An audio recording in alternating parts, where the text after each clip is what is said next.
começando mais um estudo. Dessa vez nós vamos falar um pouco sobre jejum, nós vamos conversar, vamos estudar biblicamente algumas características, algumas coisas referentes ao jejum. Antes de começar o estudo propriamente dito, vou fazer a leitura rápida de uma carta, de um documento antigo que foi escrito o seguinte: a proclamação para um dia de humilhação nacional, jejum e oração. Considerando que o Senado dos Estados Unidos devotamente reconhece a suprema autoridade e justo governo do Deus Todo-Poderoso, em todos os afazeres do homem e das nações, tem, por resolução, sido requerido ao presidente para designar e separar um dia para oração e humilhação nacional. E considerando que é o dever das nações, assim como do homem, reconhecer a sua dependência do superior poder de Deus, de confessar os seus pecados e transgressões em humilde contrição, contudo com assegurada confiança que o genuíno arrependimento conduzirá à misericórdia e perdão, e reconhecer a sublime verdade anunciada nas Sagradas Escrituras e provada por toda a história, que somente são abençoadas as nações cujo Deus é o Senhor.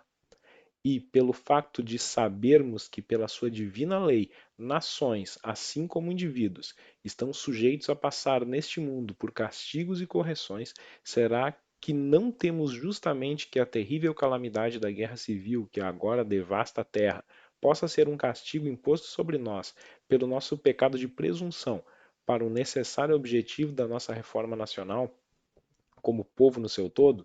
Nós temos sido os recipientes das melhores bênçãos dos céus. Nós temos sido preservados todos esses anos em paz e prosperidade. Temos crescido em número, riqueza e poder como nenhuma outra nação. Mas temos esquecido Deus. Temos esquecido a graciosa mão que nos preservou em paz e nos multiplicou, enriqueceu e fortaleceu. E nós temos em vão imaginado, no engano dos nossos corações, que todas essas bênçãos foram produzidas por alguma sabedoria e virtude superior. Nossa, intoxicados pelo permanente sucesso, tornamo-nos autossuficientes demais para sentirmos a necessidade da graça redentora e preservadora. Orgulhosos demais para orarmos ao Deus que nos fez. E é conveniente então que nos humilhemos diante do poder ofendido, confessemos os nossos pecados nacionais e oremos por clemência e perdão. Portanto, agora, em conformidade com o pedido e plena concordância nas petições do Senado, faço a minha proclamação. Designo e separo a quinta-feira, dia 30 de abril de 1863, como um dia de humilhação nacional, jejum e oração. Eu, por esse meio, peço que todo o povo se abstenha nesse dia das suas atividades seculares e se reúna nos seus vários lugares públicos de adoração e nas suas respectivas casas, guardando esse dia santo ao Senhor e consagrado ao humilde desempenho das tarefas religiosas apropriadas a essa solene ocasião. Que tudo isso seja feito com sinceridade e em verdade, para então descansarmos humildemente na esperança autorizada pelos ensinamentos divinos, que o clamor unido da nação será ouvido no alto e respondido com bênçãos, sobretudo o perdão dos nossos pecados nacionais e a restauração do nosso dividido e sofrido país, à sua anterior condição de unidade e paz. Em testemunha disso, coloquei a minha mão e fiz com que o selo dos Estados Unidos fosse afixado, feito na cidade de Washington no dia 13 de março do ano de 1863 e nos 87 anos da independência dos Estados Unidos. Então, essa foi uma proclamação feita a uma nação para ter um tempo, um dia de oração e jejum. Isso, quando nós lemos a Bíblia, nós vemos que muitos reis acabaram fazendo isso com o passar do tempo, de terem um dia de proclamação de oração e jejum. Então, o jejum é importante, muito, é uma arma poderosíssima para intensificar, vamos dizer assim, as nossas orações. É um anexo, é um adendo às nossas orações que faz toda a diferença. Então, o que, que é o jejum? Para nós começarmos, a gente vai ver o conceito dele.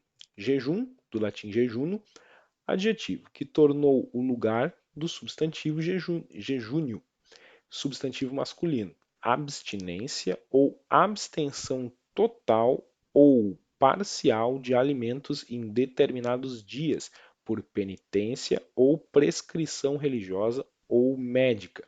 Entendendo, penitência é aqueles atos, aqueles ritos de penitência que algumas religiões fazem e incluso o jejum em alguns. Prescrição religiosa é justamente quando tem alguma direção de alguma instituição religiosa de ser feito um jejum. E médica, quando vamos fazer algum exame, algo do gênero que precisa o nosso corpo estar em estado de jejum. Para a gente dar um prosseguimento, a gente vai responder uma outra pergunta. E o que é alimento? Bom, alimento é toda substância que, ingerida por um ser vivo, o alimenta ou nutre. É o mantimento, sustento, alimentação. Ou também é aquilo que faz subsistir, conserva alguma coisa. Quando nós fazemos uma fogueira e nós colocamos lenha, aquela lenha está alimentando o fogo. Então, o alimento é o que faz algo subsistir também. Então, a gente se agarra nesses dois conceitos, o que é jejum e o que é alimento, para nós continuarmos. Depois de jejuar 40 dias e 40 noites, teve fome. Mateus 4:2.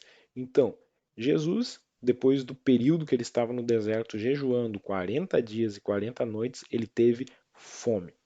A fome, o estado de fome, ele nos deixa sensíveis muitas vezes a muitas armadilhas, vamos dizer assim, psicológicas, inclusive.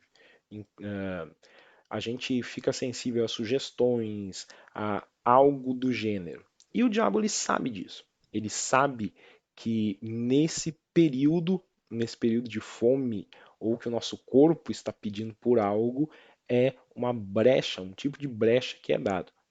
Nesse caso, o diabo foi tentar Jesus justamente quando ele teve fome. Por que ele não tentou Jesus logo que ele foi para o deserto, logo que ele chegou? Não, o diabo esperou os 40 dias e as 40 noites até Jesus ter fome. E o tentador aproximou-se dele e disse: Se você é filho de Deus, mande que essas pedras se transformem em pães. Ele não tentou Jesus da primeira vez com nada mais, nada menos do que satisfação para a fome. Ele, o diabo, queria ser aquele que ia dar uma direção para Cristo para saciar algo que o corpo dele precisava. E Jesus, sabiamente, usou a palavra para rebater esse argumento. O povo de Israel ficou 40 anos no deserto. Mas nesse período em que eles ficaram no deserto, eles foram supridos por Deus. Eles foram supridos com o maná. Então, esse povo ficou no deserto, mas ali recebeu provisão, recebeu suprimento. E Jesus usou justamente esse versículo. Assim, ele os humilhou e os deixou passar fome, mas depois os sustentou com maná, que nem vocês, nem os seus antepassados conheciam, para mostrar-lhe que nem só de pão viverá o homem, mas de toda palavra que procede da boca do Senhor. Deuteronômio 8:3. Esse foi o versículo usado para nos mostrar que o jejum ele serve para nós, para aprendermos a depender da provisão do Senhor. O jejum é uma ferramenta que nos faz depender dessa provisão. Jesus disse: Eu sou o pão vivo que desceu do céu. Se alguém comer desse pão, viverá para sempre. Esse pão é a minha carne, que eu darei pela vida do mundo. João 6,51. A palavra em hebraico para pão é lehem. Lehem é pão em hebraico. Essa palavrinha, ela também pode ser traduzida por alimento em alguns contextos. E para a gente ver que nada na Bíblia é por acaso, Jesus diz que ele era lehem, ele era pão. Jesus nasceu em uma cidade chamada Bethlehem. Nós conhecemos como Belém, mas o nome da cidade era Bethlehem. Bethlehem significa casa do pão. Sempre lembrando que o hebraico ele é lido da direita para a esquerda. Então, o sentido de leitura é casa do pão, Beit Lehem. Então, o pão vivo nasceu na casa do pão, no lugar em que ele deveria nascer. E uma outra observação, logo após nascer, ele foi colocado em uma manjedoura. Manjedoura é o local em que os animais se alimentavam. Então, o pão da vida, o alimento, o lehem, nasceu na casa do pão e foi colocado pela primeira vez num local que era próprio para alimento. Só ali nós tínhamos uma simbologia muito grande mostrando que ele sim era o alimento vindo de Deus, a provisão vinda de Deus. Seguindo, o jejum é um desprendimento das necessidades essenciais para buscar o que sente falta à nossa alma. A gente vai ter um momento para se desprender do nosso ímpeto humano pelo alimento. Não trabalhem pela comida que se estraga, mas pela comida que permanece para a vida eterna, a qual o Filho do Homem lhes dará. Deus, o Pai, nele colocou o seu selo de aprovação. João 6:27. Então, essa é a nossa busca. Quando nós buscamos pela comida que permanece para a eternidade, nós estamos buscando em essência aquilo que vem do Espírito. Então nós estamos esquecendo da nossa carne. O jejum ele faz isso, ele nos lembra que nós estamos esquecendo da nossa carne. A comida ela é uma das necessidades fundamentais para a sobrevivência.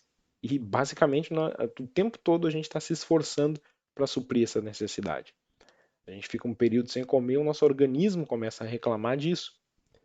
Então, a gente seguindo um pouco, a gente vê a seguinte questão.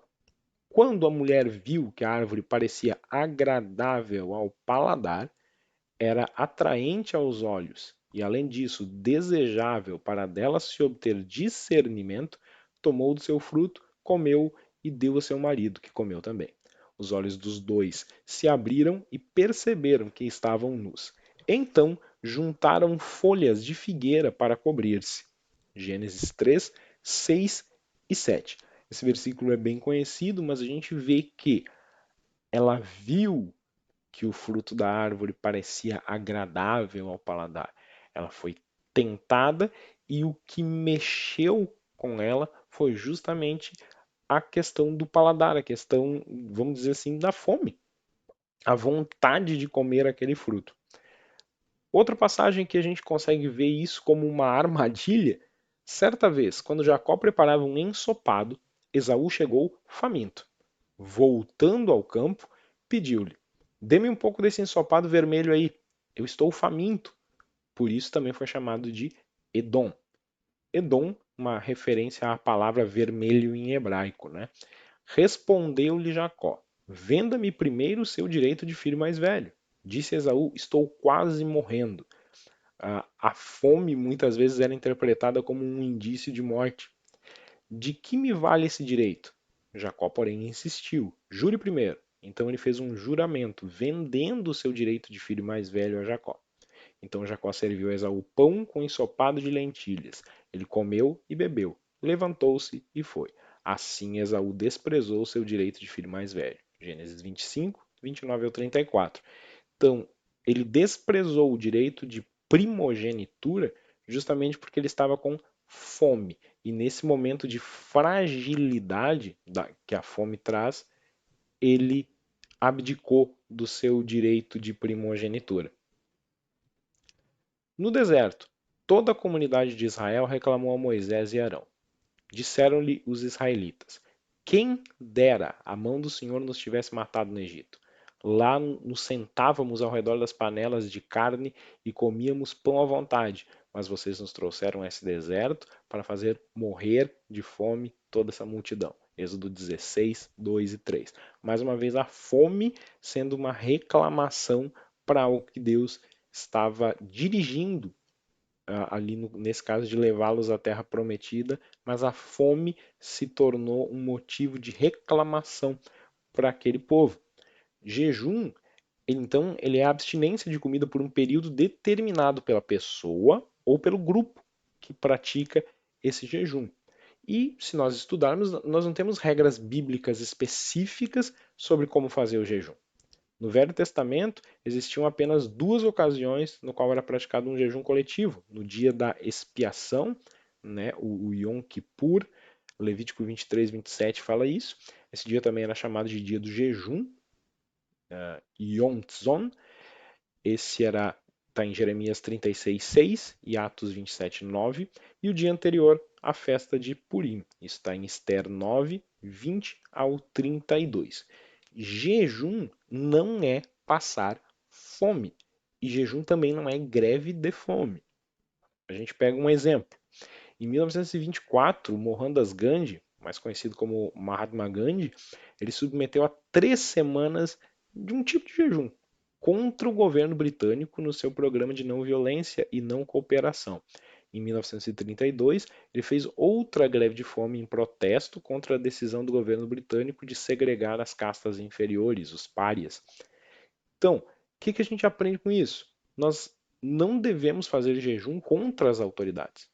Mas se formos fazer um jejum e esse jejum tiver alguma coisa a ver com as autoridades, tem que ser a favor das autoridades. Porque a própria palavra diz: antes de tudo, recomendo que se façam súplicas, orações, intercessões e ações de graça por todos os homens, pelos reis e por todos que exercem a autoridade, para que tenhamos uma vida tranquila e pacífica, com toda a piedade e dignidade. Isso é bom e agradável perante Deus, nosso Salvador, que deseja que todos os homens sejam salvos e cheguem ao conhecimento da verdade. 1 Timóteo 2, do 1 ao 4. O jejum é um dos alimentos que satisfazem a fome e sede de justiça. Essa fome e sede de justiça não pode ser saciada com alimento físico. Então tem algo que sacia isso, que é justamente o jejum. Jejum não é a falta de ter o que comer. Então isso sim é passar fome. Ah, eu não tenho o que comer, então eu vou jejuar. Não, tu está com necessidade, tu está passando fome. O jejum ele é opcional. Jejum é não comer de propósito e com propósitos. Esse é o jejum verdadeiro. O simples fato de ficar sem comer traz consequências que não poderíamos chamar de espirituais. Jesus, ele, por exemplo, não quis deixar que aquela multidão fosse dispersada com fome, porque ele sabia o efeito que essa abstinência de alimento ia causar naquelas pessoas, né? Se eu os mandar para casa com fome, vão desfalecer no caminho, porque alguns deles vieram de longe. Marcos, desculpa, 8:3. Por meio de estudos, calcula-se que havia cerca de 15 mil pessoas naquele lugar. Aquelas pessoas gostavam de ouvir Jesus, então eles deixaram de lado a importância da alimentação naquele momento. Eles estavam sem comer todo aquele período. Mas Jesus era um homem de compaixão consciente. Por isso que ele disse que não podia mandar eles embora com fome. A oração com jejum, ela vai além do impossível. Ela cancela a lei natural faz o impossível se tornar possível. Como assim cancela a lei natural? A lei natural é nós comermos. Nosso corpo pede por alimento, por combustível para ficar funcionando. Nós, no momento do jejum, nós quebramos essa lei natural do nosso próprio corpo e optamos por nos ligar ao espírito. E um jejum, o que acontece durante esse processo do jejum? Bom, nos primeiros 3 dias acontece o quê? Tecnicamente, o nosso corpo ele não entra em estado de jejum até que se passem 8 horas. Levam 8 horas para o corpo digerir a última refeição. Então, antes de 8 horas, passadas 8 horas, o nosso corpo não está em jejum. Nós entramos em jejum, nossa mente está já no processo de jejum, de se abster de alimento, mas o nosso corpo vai levar 8 horas desde a última refeição para que entre efetivamente em jejum. Antes das 8 horas, então, o corpo não está. É o tempo que o corpo precisa para absorver todos os nutrientes da última refeição. Pouco depois desse período, os nossos corpos começam a recorrer à glicose armazenada no fígado e nos músculos para produzir energia. Mais adiante, no jejum, assim que acaba a glicose armazenada, a gordura se torna a fonte seguinte de energia para o corpo. O fato de o corpo começar a queimar a gordura ajuda na perda de peso, redução de níveis de colesterol, consequência, um risco menor de diabetes. No entanto, a redução dos níveis de açúcar no sangue causa fraqueza e aquela letargia, aquela lombeira que a gente fala, aquela pouca vontade, às vezes, de fazer alguma coisa, causa uma letargia. O período mais intenso, vamos dizer assim, esses 3 primeiros dias. A pessoa talvez sinta dor de cabeça, tontura, náusea, mau hálito. É nessa fase que a fome fica mais intensa. Nos 3 primeiros dias de jejum é que a fome fica mais intensa. Nós pensamos às vezes que é lá para o final, mas que vai aumentando. Na verdade, não. Os 3 primeiros dias são os dias mais intensos. Dos dias 3 ao 7, se a pessoa decide prolongar um pouco mais, até 7 dias, à medida que o corpo se acostuma ao jejum, as células de gordura são quebradas e convertidas em açúcar no sangue. O perigo aqui é que a redução na ingestão de líquidos leve à desidratação. Então é preciso que a gente beba água para hidratar o corpo. Se a pessoa decide prolongar mais, então dos 8 aos 15 dias, nessa terceira etapa, né, as pessoas começam a sentir melhorias no humor, uma vez que o corpo começa a se acostumar ao jejum. E há outras vantagens. Tem um médico que é o Hazen Mahroof, consultor de anestesia e cuidados intensivos no Hospital Addenbrooke, em Cambridge. Ele fala o seguinte: na vida normal, muitas vezes ingerimos calorias em excesso, o que pode impedir o corpo de realizar adequadamente outras tarefas, como se autoconsertar. Isso é corrigido durante o jejum, período em que o corpo consegue direcionar os seus esforços a outras funções. Portanto, o jejum pode beneficiar o corpo ao facilitar a cura e a prevenção de infecções. Se a pessoa agora decide estender esse jejum até os 30 dias, um jejum mais longo, bem mais longo, o corpo já estará totalmente adaptado ao processo do dia 16 ao dia 30. O cólon, o fígado, o rim, a pele terão a essa altura passado por um período de desintoxicação. Na saúde, a função dos órgãos deve a esse ponto estar retornando à sua capacidade máxima. A memória e a concentração da pessoa pode melhorar, bem como seu nível de energia, diz o doutor, né? E o corpo provavelmente não recorrerá à proteína para obter energia. Mas isso acontece quando ele entra em estado de inanição. E aí ele usa os músculos para gerar energia. Em caso de jejum muito prolongado e contínuo durante muitos dias e semanas, pode ser que o corpo entre em estado de inanição. É sabido que existem muitas pessoas que vieram a óbito por fazer jejuns longos muito recorrentes. Então isso, o jejum ele tem um limite. O nosso corpo tem um limite, então sempre é bom respeitar. Para isso a gente entende que Deus ele fez um projeto original para nós. Quando nós sabemos que isso tudo acontece no corpo, como a gente viu agora durante o jejum, uh, tem algumas coisas que permanecem no nosso corpo. Nosso corpo, depois da criação, ele era de um jeito. Depois do pecado, ele mudou um pouco a estrutura. Mas durante o jejum ele passa por todo aquele processo fisiológico, ele passa por todo um processo no organismo que mexe com a gente. Por quê? Porque o ser humano ele foi criado de 3 partes distintas. Ele foi criado corpo, que manifesta-se através dos 5 sentidos, a visão, a audição, o tato, o paladar e o olfato. Se nós pararmos para pensar, tudo que nós fazemos com o nosso corpo, ele está dentro desses 5 sentidos. Nós temos a nossa alma, que nós temos a mente, a emoção, as vontades, tudo ali dentro da nossa alma. Por isso que nós conhecemos a depressão também como doença da alma, porque é algo que mexe justamente com a emoção, com os sentimentos, né? Então estão contidos ali. E nós temos o espírito, que é a comunicação com Deus. O espírito faz essa comunicação. Ele se comunica com Deus, ele tem essa ligação. Quando Deus soprou o espírito ao homem, então isso veio de Deus. E o projeto original, qual que era?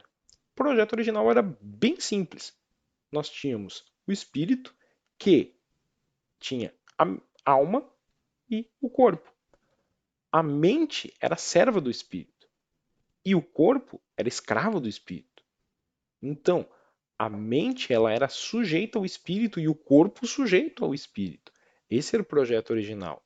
Depois do pecado, o homem busca satisfazer o seu corpo, que manda na sua mente muitas vezes e esquece o espírito. Esquece a ligação, a comunicação com o Pai.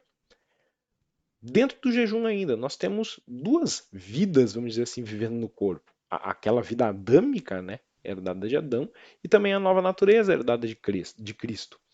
Ah, pois, no íntimo do meu ser tenho prazer na lei de Deus, mas vejo outra lei atuando nos membros do meu corpo, guerreando contra a lei da minha mente, tornando-me prisioneiro da lei do pecado que atua nos meus membros. Miserável homem que sou! Quem me libertará do corpo sujeito a essa morte? Graças a Deus por Jesus Cristo, nosso Senhor. De modo que com a mente, eu próprio sou escravo da lei de Deus, mas com a carne, da lei do pecado. Então, ali já era ilustrada aquela batalha interior, né? Por quê?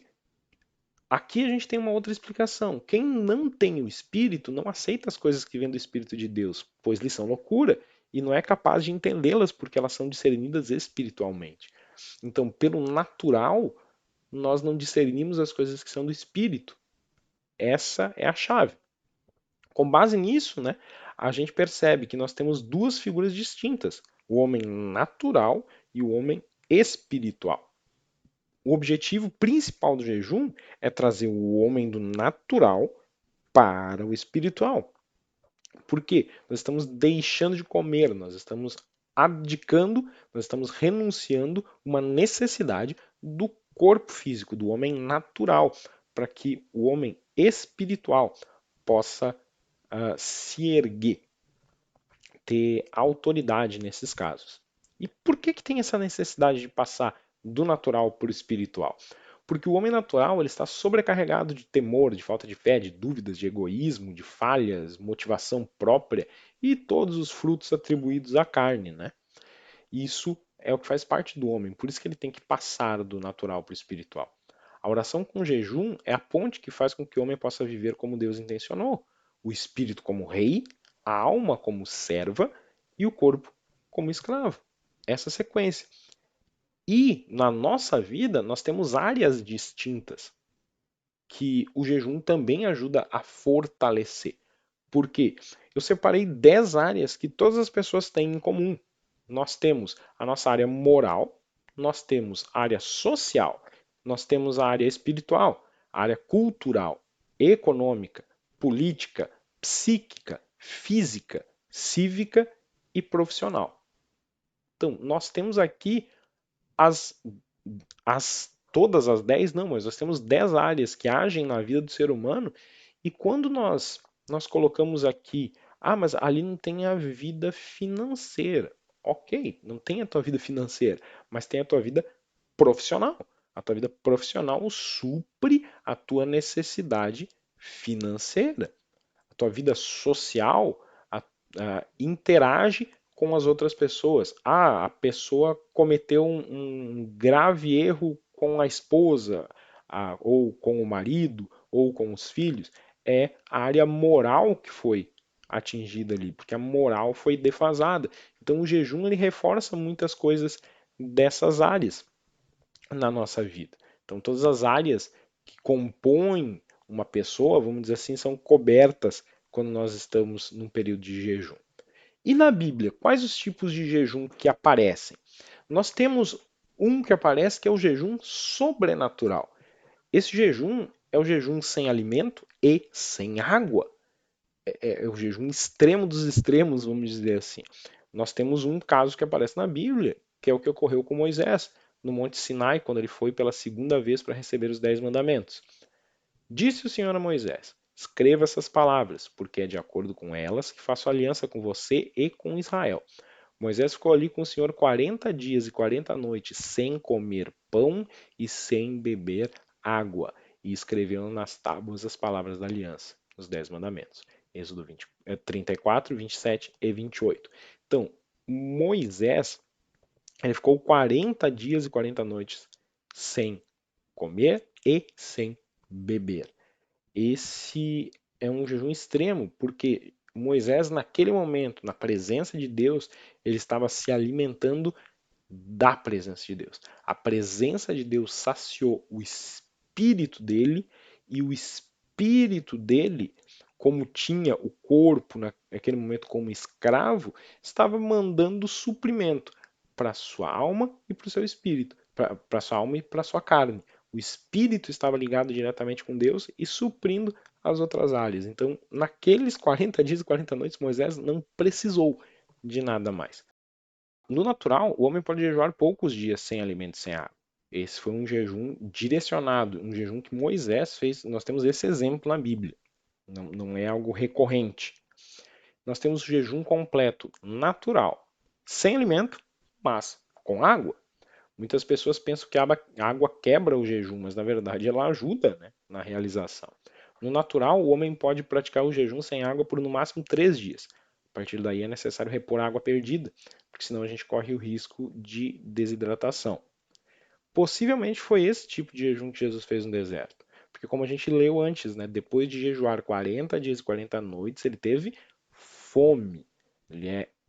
A Bíblia é clara quando diz que ele teve fome. A Bíblia, se ele tivesse, eu creio que se ele tivesse sem líquido, ela ia dizer que ele teve fome e sede. Quando nós fazemos um jejum só com água, nós vamos beber água. O que que tem num copo d'água? Água. E o que que tem na água?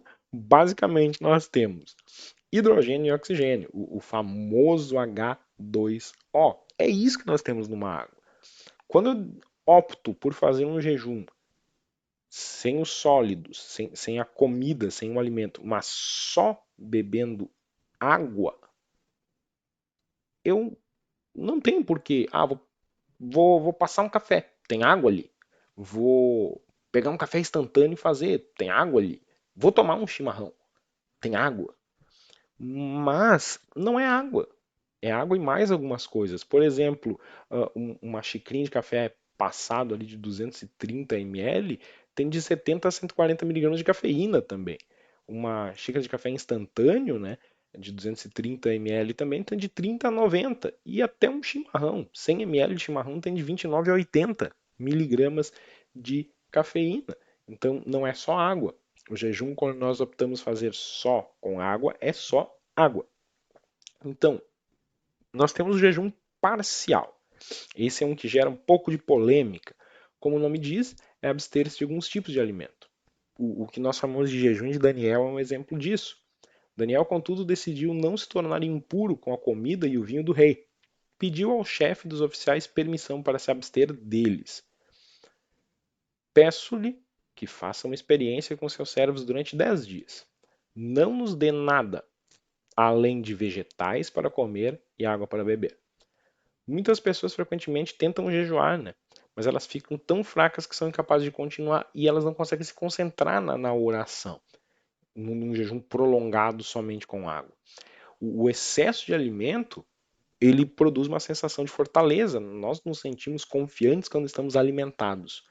E muitas vezes nós recorremos a isso antes de fazer um jejum, nós queremos nos fortalecer, e muitas pessoas acabam se perdendo, vamos dizer assim, no propósito do jejum, justamente por se acharem fortes para conseguir, mas na verdade lá na frente acabam não conseguindo por confiar demais na sua força.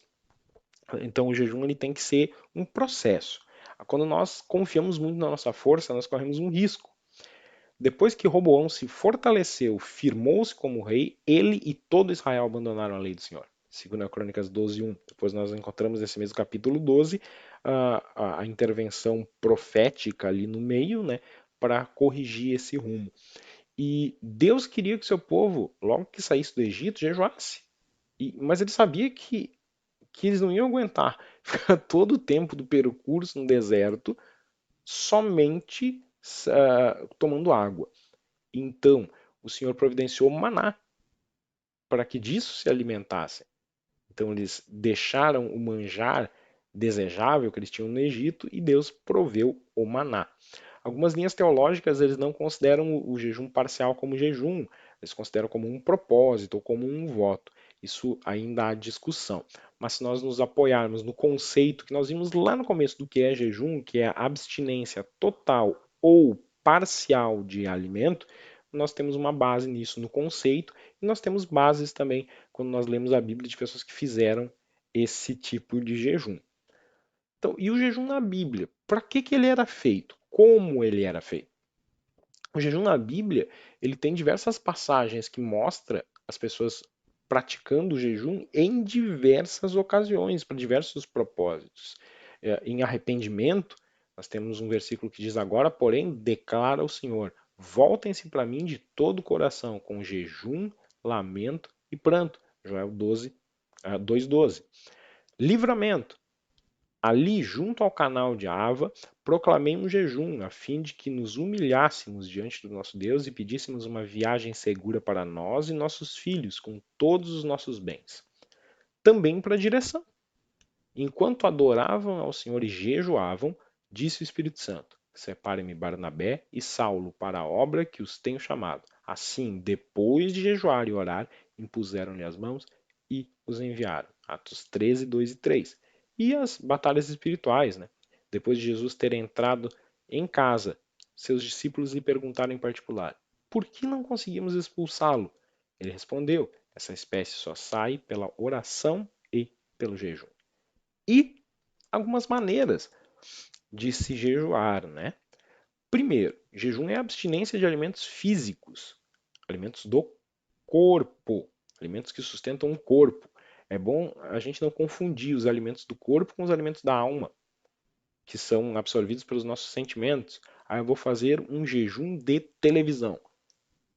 Eu não como uma televisão, então eu não posso fazer um jejum de televisão, porque ela não alimenta o meu corpo, ela alimenta mente, ela alimenta sentimentos, ela não alimenta corpo. Então eu vou fazer uma abstinência, um voto, um propósito de não assistir televisão, não ficar um tempo sem. Então esses são os propósitos que nós temos. O jejum deve ser feito em segredo o máximo possível. Quando jejuarem, não mostrem uma aparência triste como os hipócritas, pois eles mudam a aparência do rosto a fim de que os homens vejam que eles estão jejuando. Eu lhes digo verdadeiramente que eles já receberam a sua plena recompensa. Ao jejuar, ponha óleo sobre a cabeça e lave o rosto, para que não pareça aos outros que você está jejuando, mas apenas ao seu pai que vê no secreto, e o seu pai que vê no secreto o recompensará. O método certo de jejuar ele é de tão grande importância que Jesus, logo no começo do ministério, ele chamou atenção. Então os discípulos aproximaram-se de Jesus em particular e perguntaram por que não conseguimos expulsá-lo. Ele respondeu: porque a fé de vocês, que a fé que vocês têm é pequena. Eu lhes asseguro que se vocês tiverem fé do tamanho de um grão de mostarda, poderão dizer a esse monte: vá daqui para lá, e ele irá. Nada lhe será impossível. Mas esta espécie só sai pela oração e pelo jejum. Ele deu uma dica de ouro, vamos dizer assim, para eles terem êxito também nesse tipo de batalha espiritual. Quando Jesus ele disse que o jejum deve ser feito em segredo o máximo possível, ele não quis dizer necessariamente que não se deve contar a ninguém. Nós, por exemplo, tem uma pessoa que só ela em casa vai decidir ter um período de jejum. Ah, o filho vai jejuar em casa e não conta nada, não quer contar nada para os pais. E todos os dias os pais vão lá e preparam um almoço para ele, preparam um almoço para a família, contando com ele também. E ele não come. Não, o legal é informar. Não, claro, não alardear, não contar para todo mundo, não colocar nas redes sociais, oh, ninguém me chama para sair esse fim de semana porque eu estou de jejum. Não, mas para algumas pessoas pontuais pode ser contado, mas não para vanglória, não para se achar alguma coisa, somente para informar em determinada situação. Outra prática, vale o parênteses aqui, que é muito bom nós não cultivarmos, é qual? Uma pessoa, nós temos, acabou o culto, reunimos o pessoal, encontramos alguns amigos e tal, e alguém dá a ideia. Por que a gente não sai para comer alguma coisa? E ali no meio da galera tem uma pessoa que está em jejum. E ela vai e diz: desculpa, mas hoje eu não vou. Imediatamente alguém que está ali naquele grupo vai pedir: tá de jejum, né? Tá na bênção, tá no propósito, né? Não é necessário. Se a pessoa diz que eu não vou ir, pode ser que ela não esteja de jejum, pode ser que sim, mas por via de dúvidas, para não fazer aquela pessoa sair espalhando para todo mundo que ela está no período de jejum, Ok, então. Ok.